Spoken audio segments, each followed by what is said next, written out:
Victoria Martínez, gerente de desarrollo de negocios de Data Science de Red Hat para Latinoamérica.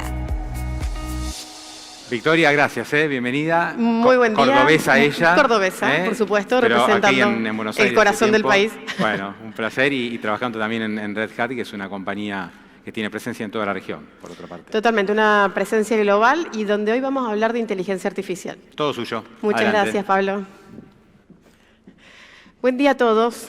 La inteligencia artificial es algo que ya venimos palpando hace muchos años, pero que el nacimiento de generar un modelo como servicio que ha hecho OpenAI empezó a generar de que empecemos a tocarlo en todos los estratos. Entonces, hablando en estratos, digo, en diferentes rangos, en diferentes rangos etarios. Y hoy lo que buscamos es cómo descifrar este hype, esta ola que estamos viviendo de las inteligencias artificiales generativas, ¿no? Y cómo hacer para sacar la idea del laboratorio, los experimentos que venimos haciendo y llevarlos realmente a un ámbito productivo. Yo no puedo dejar de nombrar al padre de la inteligencia artificial, Alan Turing, y donde estuvimos jugando un poco con lo que son las inteligencias artificiales generativas en la parte de imágenes. Y todo lo que podemos imaginar hoy es posible con la tecnología. Entonces, los casos de uso sobran. El paradigma cambió. Hace unos años hablábamos de lo que era mobile first y hoy estamos hablando de lo que es AI first. Si nosotros en cada desarrollo que llevemos a nuestro cliente no empezamos a generar valor con lo que nos da esta tecnología, empezamos a perder mercado. Hoy estamos a la mano de poder implementar, digo, millones de ejemplos. En lo que es banca, en lo que tiene que ver con muchas industrias, las inteligencias artificiales generativas están orientándose a todo lo que es resúmenes de documentos, digo, en los casos de uso más tangibles y más prácticos, pero que están en laboratorio. Llevados a producción son muy pocos. Estos son algunos ejemplos de que todos hemos probado ChatGPT, todos hemos probado también lo que es la parte de generación de código. Hoy ha cambiado la forma de desarrollo. Se está usando para poder hacer simulaciones con proteínas, para poder entender la propagación de virus, de bacterias y cómo puedo generar esa mutación genética y de esa manera entender qué es lo que está por venir. Los avances en todas las industrias son innegables. Entonces, el hecho de la parte generativa de imágenes se está usando mucho para la parte de marketing, en lo que es salud. El impacto de poder empezar a hacer simulaciones también con lo que es el sol, entender cuál es el cambio que vamos a tener de acá a unos años. Y todo esto que parece que es lejano, hoy lo tenemos a nuestra mano. Planos que uno puede tomar una foto, renderizarlos en 3D, a partir de eso empezar a, como un Tabnine, que es un asistente de código. Hoy sabemos que muchos desarrolladores están usando estas herramientas para ir más rápido. Ojo, el ir más rápido, que a veces no me detenga en el error de no probar. Si yo automatizo, tengo que probar mucho. Estos son algunos ejemplos que vemos, por ejemplo, con el ChatGPT y con AIVA, que es una herramienta que empieza a darle humanización a la música y emocionalidad. ¿Qué significa eso? Yo pedí que me hagan una partitura, eso fue tocado por una orquesta, y lo que hace esta inteligencia artificial es empezar a humanizar. Y esa es otra de las variables que estamos tocando, ¿no?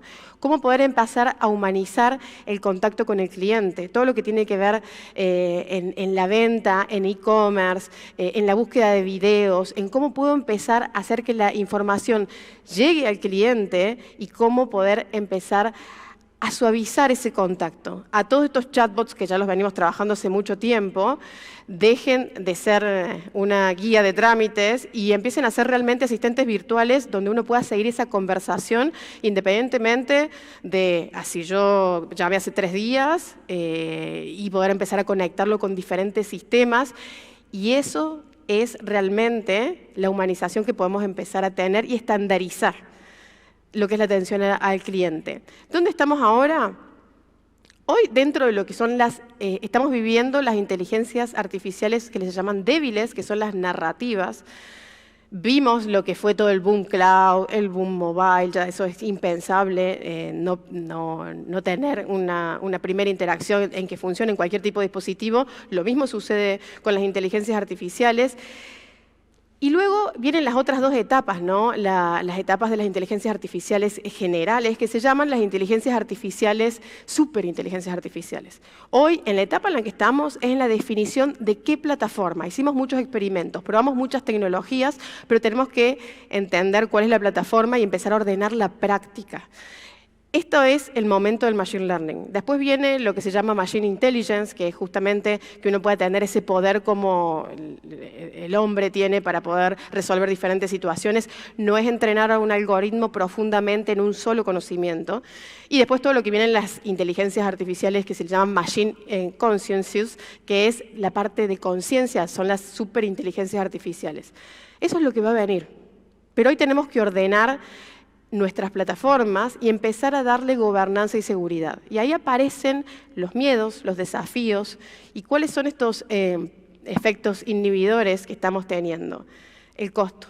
Las inteligencias artificiales generativas las pruebo, digo, me encanta, y después empieza a aparecer, ok, yo lo quiero llevar a mi ámbito empresarial, ¿cuánto me sale empezar a procesarlo con miles, cientos de miles, millones de datos? Y ahí se empiezan a disparar los costos. Empiezan a aparecer nuevos, hay muchísimos modelos que están dando vueltas, muchos frameworks, Hugging Faces, donde hay mucha tecnología open source que está moviendo todo este mercado. Pero lo importante es qué es lo que tengo que tener en cuenta. Y aparece la parte legal.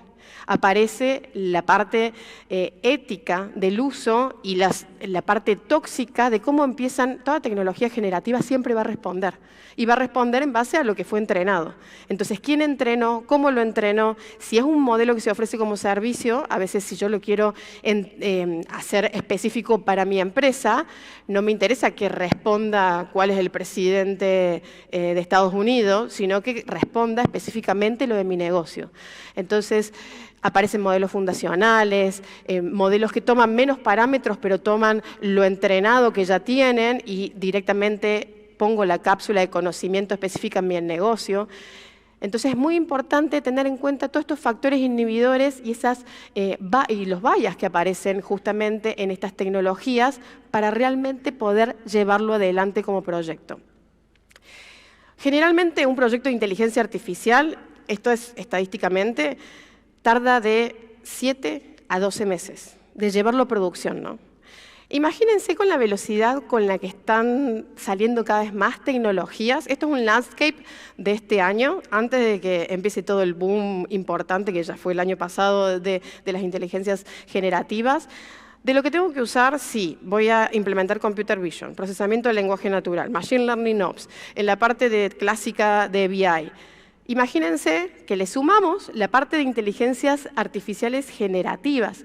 Las inteligencias artificiales generativas, esto es un pequeño landscape de estos últimos meses, donde aparecen desde modelos abiertos, modelos cerrados, y lo que ha sucedido en meses nada más. Si yo tardo un año en ponerlo en producción, ya me cambió la tecnología. Por eso es tan importante empezar a tener esa habilidad para adaptarnos a saber que esta es una constante. La tecnología va a ir cambiando. Pero es importante cómo nosotros vamos a empezar a interoperar, a integrarnos con diferentes ecosistemas para no vestirme de un solo color. No tiene sentido, yo tengo que aprovechar lo mejor de cada uno. Y ahí es donde empieza a aparecer, ok, yo quiero implementar modelos, tengo diferentes casos de uso, están distribuidos en diferentes áreas de negocio que a veces no dependen del área de tecnología, pero tengo que empezar a generar una gobernanza de esta práctica, empezar a ofrecerlo también como servicios a mis otras áreas. Por eso tengo que hacer un proceso que sea repetible, confiable y seguro sobre todo para poder llevar estas cargas de trabajo como lo hago con el software. Es una carga de trabajo más en definitiva. Queremos ir más rápido, queremos hacerlo casi en tiempo real, por eso tenemos que entender cómo es el problema. Cuando aparece este concepto de los modelos de Machine Learning, yo combino lo que es el desarrollo de software tradicional, donde tengo un producto, un componente de modelo, y aparece la aplicación inteligente. La aplicación inteligente, por ejemplo, en un onboarding digital, yo puedo tener un modelo de reconocimiento facial, un modelo para hacer extracción de entidades de una cédula, hacer combinación, entender, hacer la prueba de vida, y eso, llamarlo como desde una PWA, una Progressive Web Application, donde va a llamar mi código fuente con frontend, backend y lo que se componga con mis modelos. Es muy importante cómo pueda coordinar que tanto el modelo como el software salgan a tiempo. Miren el pedacito que implica un modelo. Es una pieza muy pequeña.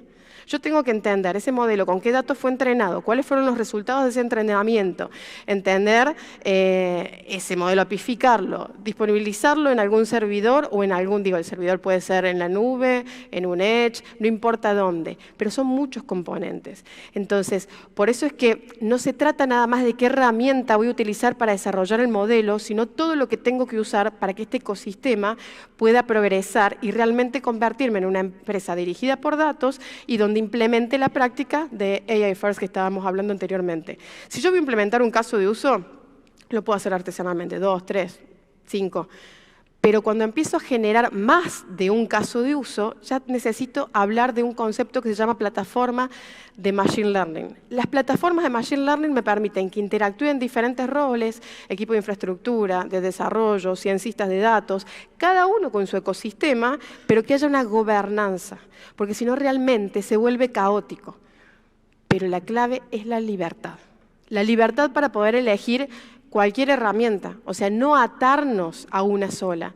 Entender que esta automatización de la que estoy hablando tiene que ver con automatizar el proceso de desarrollo para llevarlo a producción. Entender que donde pruebo es análogo, es exactamente igual que mi ámbito productivo y que es seguro. Entonces, no importa de dónde tome los datos, de acuerdo a mis datos, voy a elegir qué modelo para poder llevar adelante ese caso de uso y llevarlo al mundo real. Generar esa observabilidad y poder sostenerme con esta plataforma como hablábamos anteriormente. Un buen ciclo de vida me va a sacar estructuralmente un buen caso de uso. No sé si el caso de uso va a resolver la necesidad de negocio, pero estructuralmente puedo entender dónde fallo y puedo fallar rápido y tener un contexto que me permita recuperarme para ajustar, ajustar, ajustar. De eso se trata. ¿Qué dice el mercado? La tendencia es que todo esto se está llevando a los contenedores. ¿Por qué se lleva a los contenedores? Porque es menos costoso en el momento del procesamiento, porque puedo escalar horizontalmente, donde realmente lo necesito, y donde puedo tener un control y una política de seguridad que ya implemento en mi ámbito de desarrollo de software, pero lo llevo al mundo de los modelos. Entonces, la tendencia está yendo justamente a desplegar en contenedores para ahorrar costos. Ahorrar costos en lo que es el procesamiento en la infraestructura que esté utilizando. Suena totalmente lógico de que yo tenga un ciclo de vida de desarrollo de software donde use N herramientas, otras para lo que es el desarrollo de modelos, pero que en el momento de delivery y de despliegue tanto del código como del modelo sea un punto de conexión. Entonces, que sea la misma herramienta. Porque si yo voy a hacerlo súper híbrido al stack tecnológico que tenga, el equipo de infraestructura va a tener que estar aprendiendo sobre cómo desplegar en cada una de las diferentes herramientas que elegí y se vuelve realmente caótico. Entonces, buscamos que todo eso pueda ser automatizado.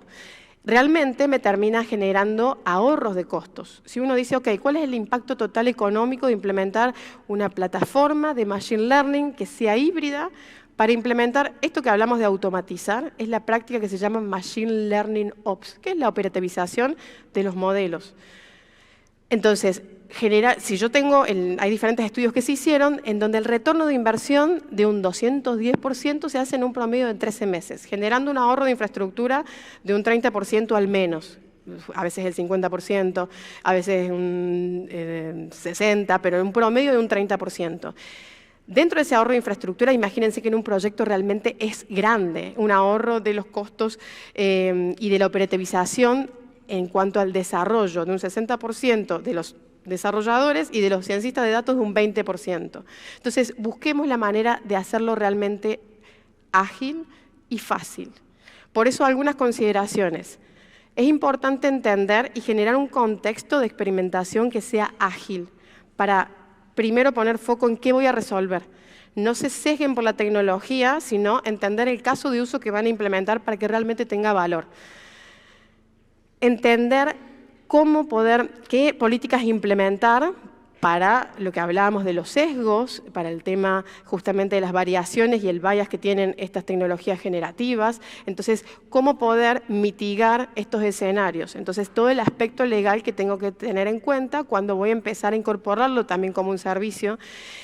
Generar todo el impacto proactivo de la gestión de cambio cultural que genera en mi empresa, porque yo voy a estar automatizando tareas, voy a generar nuevos roles y voy a reemplazar otros. Entonces, todo el acompañamiento cultural que hagamos, la evaluación, si voy a comprar un caso de uso o si lo voy a desarrollar internamente, si voy a tener el partner que me vaya acompañando y entender que tenga soporte también de todas las tecnologías que esté usando. Es súper importante. Y sobre todo, entender que hay nuevos roles en los prompt engineers, que son roles que tenemos que incorporar, ya sean consultivos, externos, internos, si empezamos a entrar en este mundo. Lo importante siempre es pensar en grande, empezar pequeño y escalar rápido. Muchas gracias.